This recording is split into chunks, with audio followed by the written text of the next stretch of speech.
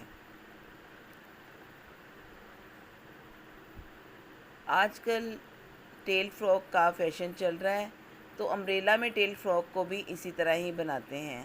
अब इसको फैशन के मुताबिक फ़्रॉक बनाने के लिए फ्रंट साइड से मैंने 4 इंच ऊपर की तरफ उठा दिया।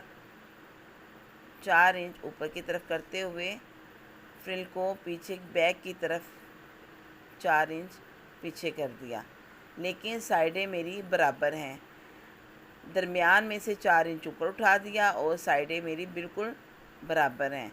इन साइडों को बराबर करने के बाद ये मैंने इसकी कमर लाइन लेनी है। जैसे हमने फ्रिल की लंबाई गोलाई में ली है, इसी तरह ही कमर की शेप के लिए भी और इसके राउंड के लिए भी राउंड में 4 इंच कमर की गोलाई लेते जाना है। जब इसको सिलाई करेंगे तो ये 8 इंच हो जाएगी। इसको 4 इंच करते हुए बराबर, और ये मैंने निशान लगा लिया कमर के लिए 4 इंच ऊपर से गोलाई में बराबर। पॉइंट एक ही पॉइंट रखना है, वहाँ से गोलाई घुमाते हुए हमने इसको गोलाई कर देनी है और ये मेरी कमर की शेप हो जाएगी। कमर की शेप के बाद ये देखें पूरी 4 इंच कमर की शेप की मैंने गोलाई कर दी। अपनी तसल्ली के लिए आप दोबारा देख लें कि मेरी कमर की गोलाई बिल्कुल ठीक है। अब इसी तरह मैंने इसको कटिंग कर देनी है। दरमियान में से इसको सिलाई करेंगे तो दरमियान में से ऊंची हो जाएगी और बैक से ये लंबाई की तरफ होगी। ये कमर की शेप कर दी मैंने। इसको शेप को करते हुए इसको आप सीज़र कट लगा लें ताकि दरमियान इसका आपको याद रहे कि ये दरमियान साइडों पर जाना है और ये दरमियान में आना है। इसको कोई सिलाई नहीं साइडों पर आनी।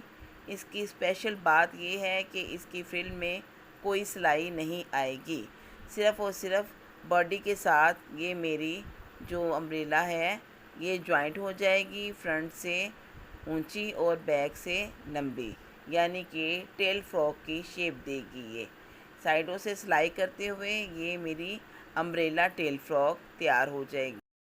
उम्मीद है कि आपको मेरी ये वीडियो और ये मेरा कटिंग अम्ब्रेला फ़्रॉक पसंद आया होगा। नेक्स्ट वीडियो में मैं आपको इसको सिलाई करने का तरीका बताऊंगी। इसको लाइक करें, सब्सक्राइब करें और इसको शेयर करें। और कुछ पूछना है तो कमेंट्स बॉक्स में आप मुझसे आराम से पूछ सकते हैं। अल्लाह हाफ़िज़।